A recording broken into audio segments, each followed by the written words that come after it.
اس نے انسان پر مختلف حالتیں تعریف فرمائی ہیں اور درود و سلام کو حضور صلی اللہ علیہ وسلم اپنے موجودات باعث تخلیق کائنات سید ولد آدم شفیع بنی آدم آقا مولانا فتح محمد مصطفیٰ صلی اللہ علیہ وسلم کی ذاتی برکات کا کہ جنہوں نے زندگی کے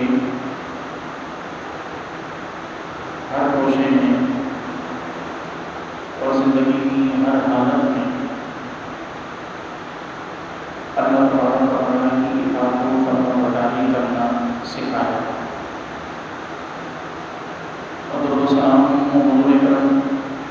صلی اللہ علیہ وسلم کے جمیع صحابہ کرام اہل بیت کرام اور اس امت کے علماء اولیاء اور شہداء کرام کا کہ جنہوں نے اپنی زندگی کا ایک ایک لمحہ اپنے رب کی فرمانبرداری میں صرف فرمایا۔ سامعین محترم، اللہ رب العزت نے انسان کو مختلف حالتوں کے ساتھ اور زندگی کے مختلف حصوں کے ساتھ تخلیق فرمایا۔ کوئی بھی انسان پیدا ہونے سے لے کر مرنے تک ایک حالت اور ایک کیفیت میں نہیں رہتا، اس پر مختلف حالات آتے ہیں اور سب سے بڑھ کر عمر کے مختلف حصے کہ جن کا اس انسان کو سامنا کرنا پڑتا ہے اور عمر کے ہر حصے کا تقاضا الگ ہوتا ہے۔ بچپن میں انسان کی زندگی کا سارا محور کھیل کود اور کھلونے ہوتے ہیں۔ لڑکپن میں جب آتا ہے تو زندگی کا مرکز و محور تعلیم اور اس کے ساتھ ساتھ سیر و تفریح اور اپنے آپ کو ہر قسم کے معاملات سے اور پریشانیوں سے دور رکھنا اس کی زندگی کا مرکز ہوتا ہے۔ عمر جو بڑھتی جاتی ہے انسان کو اپنی ذمہ داریوں کا احساس ہوتا چلا جاتا ہے۔ بعض اوقات ماں باپ کی تربیت انسان کو ہر قسم کے حالات کا سامنا کرنے کے لیے تیار کرتی ہے، اور کبھی ایسا بھی ہوتا ہے کہ وہ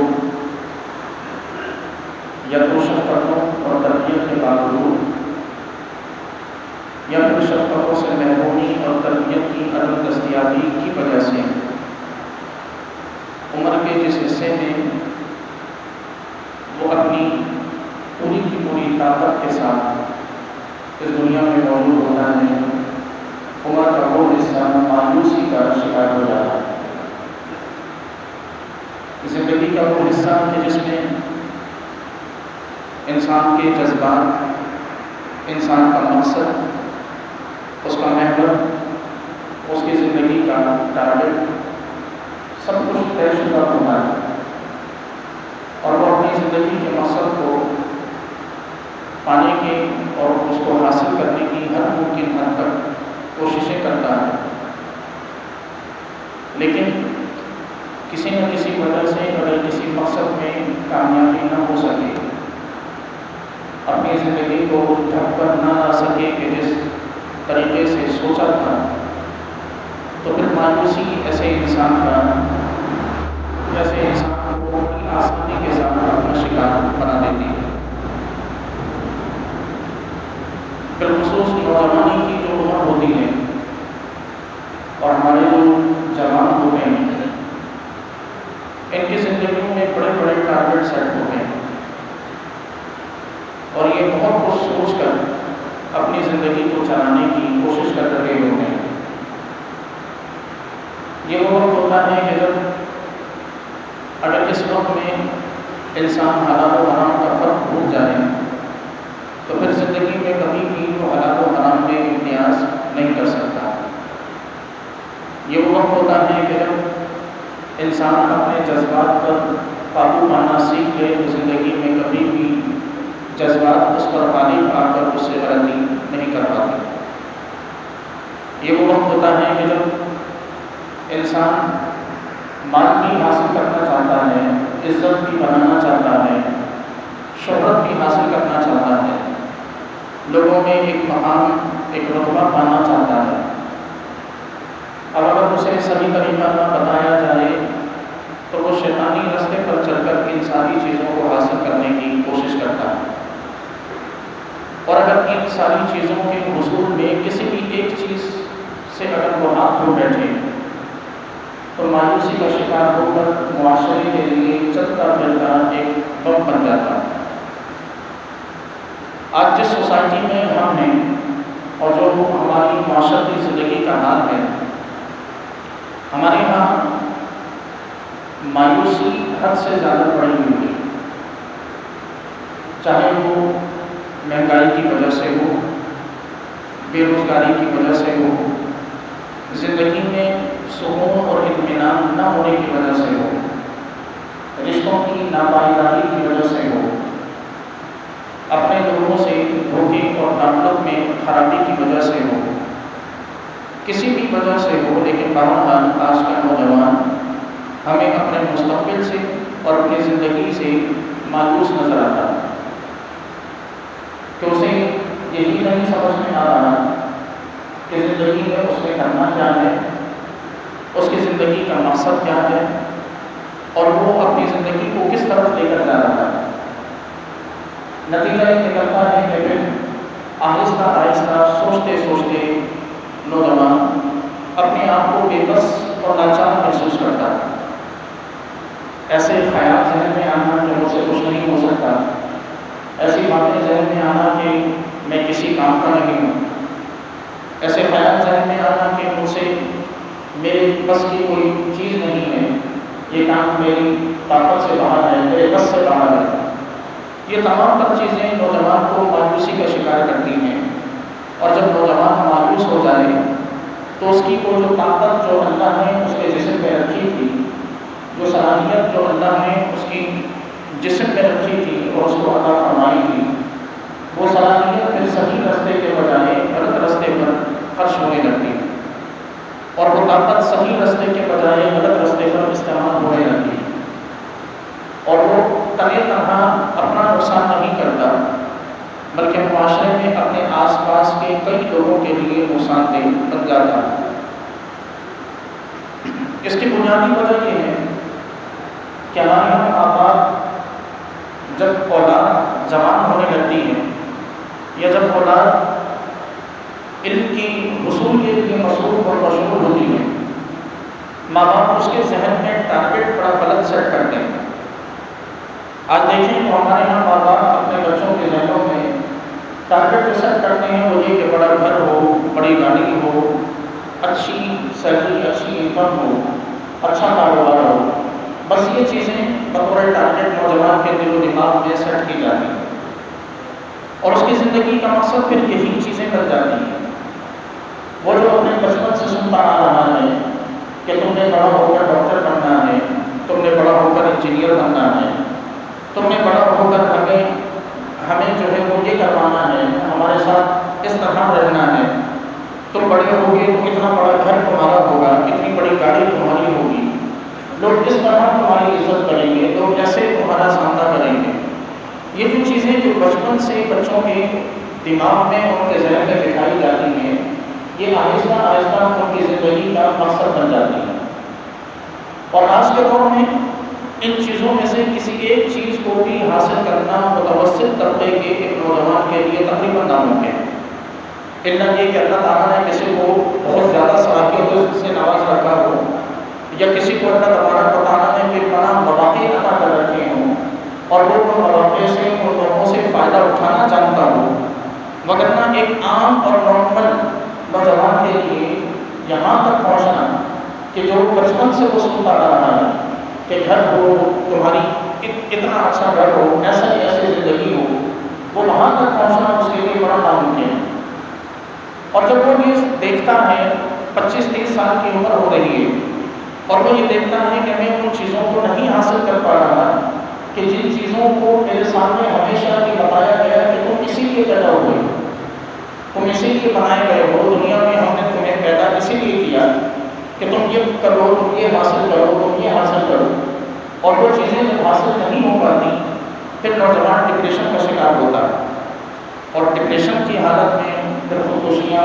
یہ ہمارے معاشرے میں بڑھتی جا رہی ہیں،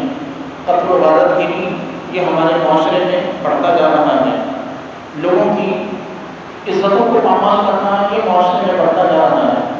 چوریاں ہمارے معاشرے میں بڑھتی جا رہی ہیں، اور ان تمام کے پیچھے یہی وجہ ہے کہ زندگی کا مقصد مال کا حصول تھا، زندگی کا مقصد دولت کمانا تھا، اب چاہے وہ حلال و حرام ہو یہ تربیت نہیں کی جاتی۔ کبھی ماں باپ بہت کم ہی ہوں گے کہ جو اپنی اولاد کو ساتھ لے کر بیٹھتے ہوں اور یہ سمجھاتے ہوں کہ بیٹا زندگی کا مقصد صرف اللہ کو راضی کرنا ہے۔ شاذ و نادر نہیں ہوں گے ماں باپ کہ جب اپنی اولاد کے ذہن میں یہ ٹارگیٹ سیٹ کرتے ہوں کہ بس زندگی میں اپنے رب کو راضی کرنا ہے اور کچھ نہیں کرنا۔ حالانکہ حقیقت یہی ہے کہ ہماری زندگیوں کا مقصد ہونا یہی چاہیے کہ ہم اپنے رب کو راضی کریں،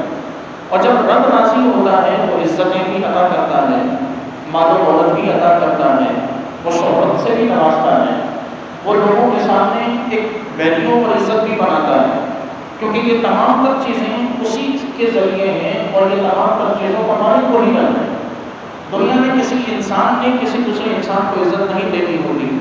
کوئی انسان کسی کے رزق کا ذمہ دار نہیں ہے، کوئی انسان کسی کی عزت کا ذمہ دار نہیں ہے، کوئی انسان، کوئی شخص، کوئی ادارہ، کوئی کمپنی وہ کسی کی ویلیو کی ذمہ دار نہیں ہے۔ یہ تمام تر چیزوں کی ذمہ داری اور یہ تمام تر چیزیں رب کے ہاتھ میں ہیں۔ اگر مقصد یہ ہوتا کہ ہم نے صرف اپنے رب کو راضی کرنا ہے، عمر کا کوئی بھی حصہ ہو، جوانی ہو، بڑھاپا ہو، ادھیڑ عمری ہو، عمر کا کوئی بھی حصہ ہو، اگر مقصد یہ ہے کہ ہم نے اپنے رب کو راضی کرنا ہے تو پھر حلال و حرام بھی ہمیشہ ذہن میں رہتے ہیں۔ حرام کی طرف ہاتھ بڑھتے بڑھتے رک جاتا ہے کہ رب اس سے ناراض ہو جائے، حرام کام کی طرف قدم بڑھتے بڑھتے رک جاتے ہیں صرف یہ سوچ کر کہ رب ناراض ہو جائے، کیونکہ بچپن سے یہ سنتے آ رہے ہیں کہ ہماری زندگی کا مقصد یہ ہے کہ ہم رب کو راضی کریں۔ تو بہرحال کہنے کا مقصد یہ ہے کہ ہمارے یہاں بڑھتی ہوئی مایوسی، ہمارے یہاں یہ تمام تر چیزیں، خودکشیوں کا رجحان بڑھتا ہوا، بے روزگاری کی وجہ سے مایوسی کا شکار ہو کر حرام چیزوں میں ملوث ہو جانا، چوری ڈاکہ زنی میں مبتلا اور ملوث ہو جانا، یہ چیزیں، ان چیزوں کی بنیادی وجہ اسلام سے جڑی ہے۔ اب یہاں بہت سے لوگ یہ کہیں گے کہ پتہ نہیں کیا ہو گیا کہ ہر دفعہ اور ہر چیز میں یہی کہا جاتا ہے کہ ہر چیز کی ذمہ داری اور ہر چیز کی وجہ یہ ہے کہ ہم اسلام سے دور ہیں، لیکن یہ حقیقت ہے کہ ہمارے یہاں ہر برائی کی ذمہ داری اور ہر برائی کی بنیادی وجہ یہی ہے کہ ہم اسلام سے کوسوں دور ہو چکے ہیں۔ اس کی وجہ یہ ہے کہ اسلام اگر ہمارے یہاں ترجیحی بنیادوں پر اسلام سکھایا اور بتایا اور پڑھایا جاتا، ہمارے یہاں گھروں میں اسلام کو رائج کیا جاتا، نسلوں کی پرورش اور ان کی ذہنی تربیت اسلام کی روشنی میں کی جاتی، تو ایک نوجوان کو پتہ ہوتا کہ سکون صرف اللہ کے ذکر میں ہے، اسے یہ معلوم ہوتا کہ اگر سکون پانا ہے تو وہ صرف اللہ کے ذکر میں ہے، اس کے سوا کسی چیز میں سکون نہیں۔ وہ کبھی بھی نماز، روزہ، قرآن کی تلاوت، درود پاک کی کثرت، ان چیزوں سے وہ کبھی بھی اپنے آپ کو دور نہ کرتا۔ ہر قسم کے ڈپریشن کا علاج ہے قرآن کی تلاوت، ہر قسم کے ڈپریشن کا علاج ہے رسول اللہ صلی اللہ علیہ وسلم پر درود پڑھنا، ہر قسم کے ڈپریشن کا علاج ہے صرف اللہ کے حضور سجدہ کر کے اپنی آنکھوں سے چند آنسو بہا دینا، اور پھر اس کے بعد دیکھیں کہ اللہ تعالیٰ روح میں سکون کس طرح اتارتا ہے۔ اگر تربیت، اگر نوجوان نسل کے ذہن میں یہ بات بٹھائی جاتی کہ اسلام ہر مسئلے کا حل ہے اور اسلام ہر پریشانی سے نجات دیتا ہے، اسلام طبیعتوں میں ٹھہراؤ پیدا کرتا ہے، اسلام تشدد سے، اسلام شدت پسندی سے، اسلام ہر وقت کے غصے میں رہنے سے، اور اسلام ہر قسم کے ڈپریشن سے نجات دیتا ہے، تو ہماری یہ نسل کبھی بھی ڈپریشن کا شکار ہو کر نہ تو خودکشیاں کرتی اور نہ ہی ہمارے معاشرے میں یہ کرائمس جو بڑھتے جا رہے ہیں ان کے بڑھنے کی کوئی وجہ اور کوئی سبب باقی رہ جاتا۔ ہمارے یہاں اکثر نوجوان آج کے بالخصوص ان حالات میں مہنگائی کی وجہ سے مایوسی کا شکار، اور مہنگائی کی وجہ سے بڑھتی ہوئی مہنگائی کی وجہ سے ہر ایک شخص پریشان ہے، ہر ایک شخص اس سے متاثر ہے۔ لیکن یہ یاد رکھنا چاہیے کہ ان تمام تر چیزوں کا حل اور ان تمام معاشی حالات سے نکلنے کا حل صرف اور صرف اسلام ہے۔ اگر اسلام کو ترجیحاً ہم اپنے ہاں نافذ کریں، اگر اسلام کی نفاذ کی ہم کوشش کریں اور اسلامی نظام کو نافذ کرنے کے لیے ہم اپنی زندگی وقف کر دیں، تو صرف ایک یہی اسلام ہی ہے کہ جو ہر قسم کے معاملات سے، ہر قسم کی معاشی بدحالی سے اور ہر قسم کی معاشی ہمارے تمام تر بدحالیوں سے ہمیں نجات دے سکتا ہے۔ پھر اور آگے چلیں کہ ہمارے یہاں سب سے زیادہ ان چیزوں کا جو نتیجہ نکلتا ہے وہ عدم برداشت ہے۔ ہمارے نوجوان میں برداشت ختم ہو گئی، حالانکہ اگر اسلام کی روشنی میں تربیت ہوتی تو یہ بتایا جاتا اور ان کے ذہنوں میں یہ بات ہوتی کہ رسول اللہ صلی اللہ علیہ وسلم سے بڑھ کر برداشت کرنے والا دنیا میں کوئی نہیں آیا، کہ جس آقا کریم علیہ الصلوۃ والسلام کے سامنے حضور اکرم علیہ الصلوۃ والسلام پہاڑ پر کھڑے ہو کر تبلیغ فرما رہے ہوں، پیچھے سگا چچا کھڑا ہو اور سگا چچا کھڑا ہو کر لوگوں کو اشارہ کر رہا ہو کہ اس کی بات نہ سننا، یہ معاذ اللہ پاگل ہے، اس سے بڑھ کر برداشت کی اور کیا کیفیت ہو۔ جہاں رسول اللہ صلی اللہ علیہ وسلم لوگوں کو اپنے لیے نہیں، اپنے پاس مال جمع کرنے کے لیے نہیں، اپنی ذاتی مفاد یا اپنے آپ کو ذاتی طور پر اونچا کرنے کے لیے نہیں، بلکہ صرف اللہ کے دین کی خاطر اور اللہ تبارک و تعالیٰ پر ایمان لانے کی خاطر حضور لوگوں کو دعوت دے رہے ہوں، اور وہاں چند نوجوان قباش لڑکے حضور کے پیچھے لگ جائیں، آپ علیہ الصلوۃ والسلام پر جملے کستے ہوں، آپ علیہ الصلوۃ والسلام کو معاذ اللہ طعنے دیتے ہوں، حضور اکرم علیہ الصلوۃ والسلام پر معاذ اللہ کنکریاں برساتے ہوں، اس موقع پر بھی آقا انہیں پلٹ کر کوئی جواب نہ دیں، اس سے بڑھ کر برداشت کا کوئی منظر سامنے نہیں آ سکتا۔ تو ہمارے یہاں عدم برداشت یہ سب سے بڑی چیز ہے کہ جس کی وجہ سے ہمارا معاشرہ تباہی کا شکار، گھروں میں بڑھتی ہوئی طلاقوں کی وجہ ہماری یہ عدم برداشت، چھوٹی سے چھوٹی کوئی بات ہوتی نہیں اور انسان غصے سے اپنے آپے سے باہر ہو کر اپنی بیوی کو طلاق دے بیٹھتا ہے، یا چھوٹی سے چھوٹی کوئی بات ہوتی نہیں، بیوی اپنے شوہر اور اپنے گھر کو چھوڑ کر اپنے مائکے جا کے بیٹھ جاتی اور پھر طلاق کے مطالبے شروع ہو جاتے ہیں۔ کوئی چھوٹا سا چھوٹا معاملہ ایسا کہ جس پر آرام سے خاموشی کے ساتھ بڑے اطمینان کے ساتھ بات کی جا سکتی ہو، اس معاملے پر ایسی باتوں پر ہمارے معاشرے میں قتل ہو جاتے ہیں۔ ایک چھوٹی سی بات ہے جسے بڑی آسانی کے ساتھ سلجھایا جا سکتا ہے، جس کا حل بڑی آسانی کے ساتھ نکالا جا سکتا ہے، اطمینان کے ساتھ جس پر بات کی جا سکتی ہے، اس چھوٹی سی بات کی وجہ سے خاندان ٹوٹ جاتے ہیں اور خاندان کے خاندان ایک دوسرے کے دشمن ہو جاتے ہیں۔ یہ صرف اس وجہ سے کہ ہمارے نوجوان کو یہ سکھایا نہیں گیا کہ عفو و درگزر، حلم اور صبر اور برداشت یہ کتنے بڑے کام، یہ اتنے بڑے کام ہیں کہ اگر کوئی شخص صبر اور درگزر سے کام لے تو اللہ تبارک و تعالیٰ نے قرآن میں ان چیزوں کو یعنی صبر کو اور درگزر سے کام لینے کو رب تعالیٰ نے قرآن میں بڑی ہمت والے کاموں میں سے قرار دیے اور فرمایا کہ بڑی ہمت کا کام۔ ہمیں یہ سکھایا نہیں گیا ہمارے معاشرے میں کہ نبی کریم صلی اللہ علیہ وسلم نے پوچھا صحابہ سے کہ تم پہلوان کسے کہتے ہو؟ صحابہ کرام نے عرض کی یا رسول اللہ پہلوان تو وہ ہوتا ہے کہ جو میدان میں کسی کو پچھاڑ دے۔ حضور نے فرمایا کہ نہیں، پہلوان وہ ہوتا ہے کہ جیسے جب غصہ آئے تو وہ اپنے غصے پر قابو کرے۔ تو گویا کہ بہادری کی علامت تھی اسلام کی نظر میں، اور بہادری کی علامت ہے اسلام کے نقطۂ نظر سے کہ اپنے غصے پر قابو پانا، اپنے آپ کو ہر قسم کا معاملے میں صبر سے، حلم سے اور بردباری سے کام لینا۔ ہمارے یہاں عقیدوں میں بگاڑ اس عدم برداشت کی وجہ سے، ہمارے یہاں بڑھتی ہوئی قتل و غارت گیری اس عدم برداشت کی وجہ سے ہے، معاشرے میں خاندانوں کا ٹوٹنا اس عدم برداشت کی وجہ سے ہے، معاشرے میں طلاقوں کا بڑھتا ہوا رجحان اس عدم برداشت کی وجہ سے ہے، نوجوان نسل کا تشدد کی جانب مائل ہونا اس عدم برداشت کی وجہ سے ہے، مار پیٹ، ظلم اور یہ زیادتیاں، یہ ساری چیزیں اس ایک عدم برداشت کی وجہ سے۔ اگر ہم برداشت کرنا سیکھ جائیں، اگر ہم صبر کرنا سیکھ جائیں، اگر ہم تحمل کرنا سیکھ جائیں، اگر ہم ہر چیز کو تھوڑا رک کر اور پھر اس پر بات کرنا سیکھ جائیں اور فوراً ری ایکشن دینا ہم اپنی زندگی سے نکال دیں، تو یقین جانیں کہ معاشرے میں امن پیدا ہو سکتا ہے، معاشرے میں اطمینان اور معاشرے میں سکون پیدا ہو سکتا ہے۔ اور یہی وہ چیزیں تھیں کہ جو اللہ رب العزت کے حبیب حضور سرور دو عالم صلی اللہ علیہ وسلم اس دنیا میں لائے اور آپ نے اپنے صحابہ کو سکھایا اور دکھایا۔ آپ دیکھیے کہ حضور اکرم علیہ السلام کے نبوت کے اعلان سے پہلے جنگیں جب آپس میں جاری ہوتی تو 40 سال تک جنگیں چلتی رہتی۔ لوگ صرف ایک قتل کی وجہ سے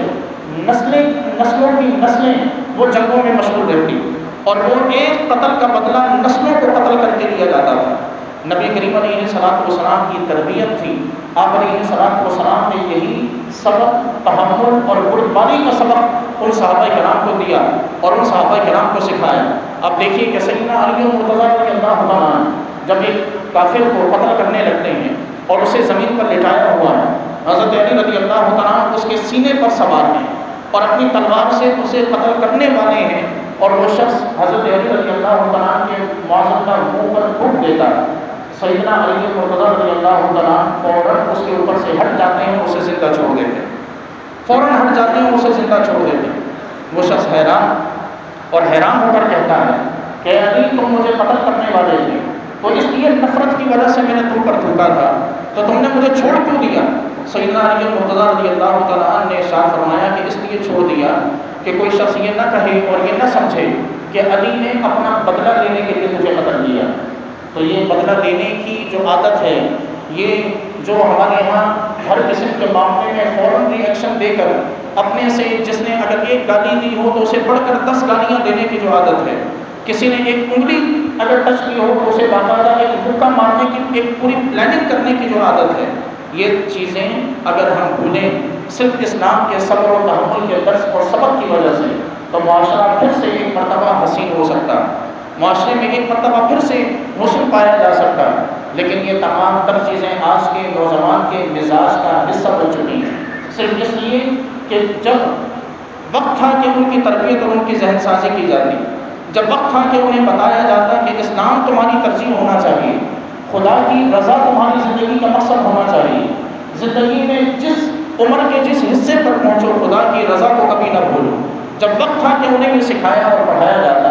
اس وقت نوجوان کو صرف یہ سکھایا گیا کہ بڑے ہو کر ڈاکٹر بننا، بڑے ہو کر انجینئر بننا، اب اس راستے میں جو بھی آئے اسے تم نے ہٹانا، اسے دور ہٹا کر اس سے آگے بڑھ کر تم نے مقابلہ کرنا۔ ایک ریس زندگی میں لگی ہوئی ہے، ایک مقابلہ بازی زندگی میں لگی ہوئی ہے، اور یاد رکھیں کہ جو شخص ریس میں دوڑتا ہے، جو مقابلے میں حصہ لیتا ہے، وہ پھر اطمینان سے بیٹھ نہیں پاتا، اس کی ساری زندگی مقابلے کی نظر ہو جاتی ہے، اس کی ساری زندگی ریس کی نظر ہو جاتی ہے، نہ اسے اطمینان کا کوئی پل نصیب ہوتا ہے، نہ وہ سکون کے چند لمحات اپنی زندگی میں جی سکتا ہے۔ سکون صرف اور صرف اس چیز میں ہے کہ ہم ہر قسم کی پریشانی میں اللہ سے رجوع کریں، ہم کسی قسم کے ڈپریشن کا شکار ہیں، ایک مرتبہ قرآن پڑھ کے تو دیکھیں ڈپریشن کی حالت، اور مایوسی کا شکار ہو رہے ہیں، ایک مرتبہ حضور اکرم علیہ السلام پر صرف ایک تصویر درود پڑھ کے تو دیکھیں، اگر کسی قسم کے ہم ڈپریشن کی وجہ سے از حد درجے کی مایوسی کے شکار ہو گئے ہیں، اپنے مستقبل سے مایوس ہو گئے ہیں، ایک مرتبہ اپنے رب کے حضور سجدہ کر کے اس سے دعا کر کے تو دیکھیں، اور پھر دیکھیں کہ رب تعالیٰ زندگی میں کس طرح سکون پیدا کرتا ہے، ہماری روحیں کس طرح سکون میں آتی ہیں، ہماری زندگیوں میں کس طرح اللہ تبارک و تعالیٰ اطمینان لاتا ہے۔ اور یاد رکھیں کہ ایک مومن کا تو ایمان ہے نا کہ زندگی کی ہر پریشانی کا حل صرف اللہ کے پاس ہے، ہر زندگی کی ہر مشکل اگر اس سے کوئی نجات دے سکتا ہے تو وہ صرف اللہ کی ذات ہے جو ہر پریشانی سے ہر مشکل سے نجات دے سکتی ہے۔ تو پھر ہم کسی بھی پریشانی میں کسی دوسرے کے پاس کیوں جائیں کہ جب اللہ رب کائنات کی ذات موجود ہے، جب خدا موجود ہے، رب کائنات موجود ہے ہماری ہر پریشانی کو حل کرنے کے لیے، اور وہ بیٹھا ہے اور وہ موجود ہے اور وہ اعلان کر رہا ہے کہ کوئی اگر مجھ سے مانگے تو میں اسے عطا کروں، کوئی رزق مانگے میں اسے عطا کروں، کوئی اطمینان مانگے میں اسے عطا کروں، کوئی سکون مانگے میں اسے عطا کروں۔ تو ہم اس سے سکون نہ مانگیں، دنیا کی لہو و لعب میں، میوزک میں ہم سکون ڈھونڈیں، ہم دنیا کے کھیل تماشوں میں سکون ڈھونڈیں، تو پھر قصور اسلام کا نہیں ہے، پھر قصور ہمارا ہے کہ ہم نے اپنے سکون و اطمینان کے لیے غلط راستے کا تعین کیا ہوا ہے۔ خالق کائنات سے دعا ہے کہ پروردگار ہم سب کو عمل کی توفیق فراہم فرمائے۔